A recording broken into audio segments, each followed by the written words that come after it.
In a lot of communities and in a lot of families, communication is broken. I didn't really know how to be a mom to my daughter, but the one thing that I could do was write letters. I figured out a way at a very early time in my daughter's life that if you feel like you can't talk to me, then you can write me. I remember my daughter writing me these letters about her dreams, about her concerns. I got letters in a box when she graduated from high school, and I gave it to her, and I call them the I hate my mommy letters. She's like, why would you put these in my baby book? But I kept them to remind her that my journey wasn't just my own, it was hers too. You were 6 pounds, 6.5 ounces. Is it a picture of you on here when you was born? Oh, there you were. I was somewhat of a nerd, right? I had scholarships for college, and I knew based on what society told me was the American dream was 2.5 kids, a house, a college education, and these are all things that I wanted and I believed that I could have. And my life kind of went upside down. My father became addicted to drugs. Nobody knew because I wasn't able to talk about what was going on in our home. And I exposed myself to people and friends that at the time, they helped me to forget about what was going on at home. I didn't know that when I got pregnant, that we would no longer be friends because they would become the ones that were judging me then. And it hurt. We had a history of teenage pregnancy in our family. My mother was a teen mother, my grandmother, my sister, and my brother. And I really didn't want that for my life. And for months, I walked around with that burden, or what I thought was a burden, which turned out to be my blessing. It was hard to carry a child that I didn't want. I felt like I was losing everything. And then one day, she kicked. Wow. Yeah, and your hand is the same size. My nails are what has made this look bigger. I remember praying and saying, like, you know what, God, like, let it be a girl so I can change her. So she doesn't have to walk through what I walked through, so that she can be more than what I am, but also that I can be everything for her that I didn't believe that somebody was for me. I went back to school 2 years before my daughter graduated high school because I was like, the bachelor's degree is for her. The master's is so that I can build Rosemary's Babies Company. And the vision is for me. And as I build this organization, I'm healing. But more importantly, hopefully, I'm healing somebody else and inspiring somebody else to never give up. I can relate because I was there. I remember taking the pregnancy test and feeling anxiety and fear. I thought that I was going to have to give up. And on days that I felt like I didn't know whether I was coming or going because I didn't know how to love my daughter, I didn't know how to be a parent, here these people motivated me and uplifted me. And I felt that I could do that for somebody else. The journey of being a teen parent didn't have to be that hard. Miss Harper wrote that my senior year. It was very, very hard at school. And so she would always tell me, Rosemary, sometimes you got to walk around a wall rather than through it to figure it out. When I started this organization, I wanted it to be a no judgment zone. I wanted teen parents, mothers and fathers, to be able to walk through these doors, know that there was somebody that was there that cared, that could listen, that understood what they were going through, that didn't make them jump through hoops, but somebody that just said, I'll be there and everything is going to be okay. When you hold your baby in your arms, you see them being the next president or the next Jordan or the next Beyonce. You don't see them at 12 being a parent and having to raise a child, because when that happens, you see the outcomes. You see a life of poverty. You see a life of struggle. You see a life of minimum wage jobs.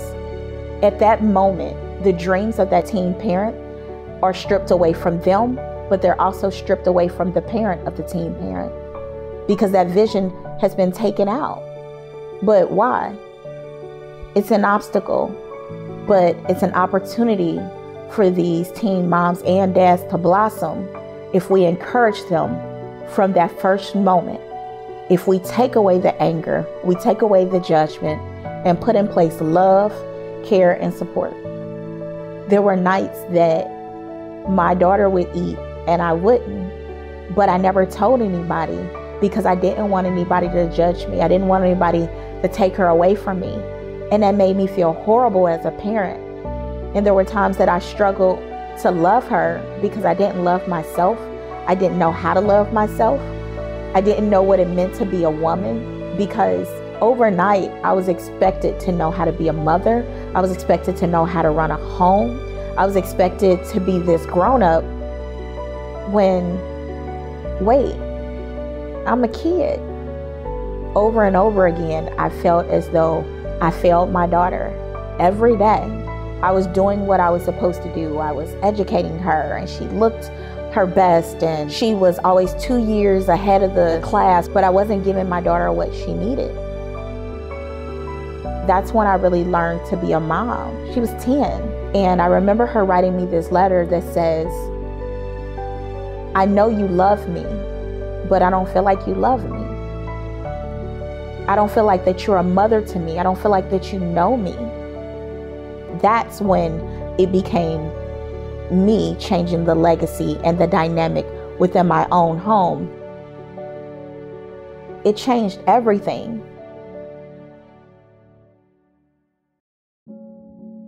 I remember when I first came up with the mission to help teen parents master the concepts of self-leadership to leave a legacy. And people are like, legacy is money. That's what people leave when you pass on. And I said, but legacy is also what you leave behind and how you live.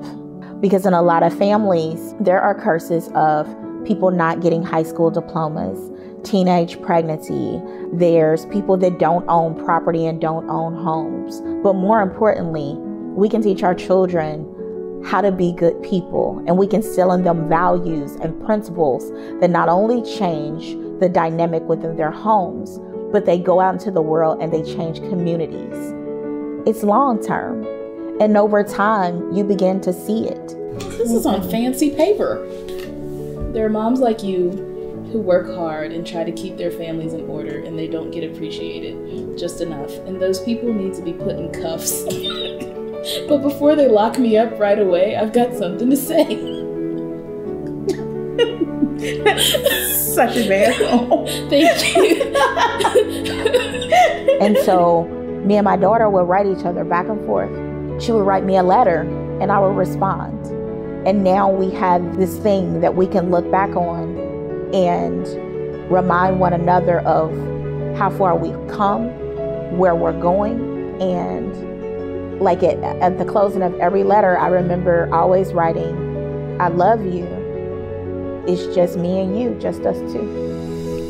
I love you forever, you and me. You're my favorite. We go together, two of us. Just us two. Oftentimes people ask me what is my greatest success. And I have to tell them, it's the little girl that grew up with me, that taught me to be a mother, that encouraged me to go back to school, and sits on my board every day and reminds me that you can do this, that you are changing lives, and that the journey that you walked through was all for this, and that you did good.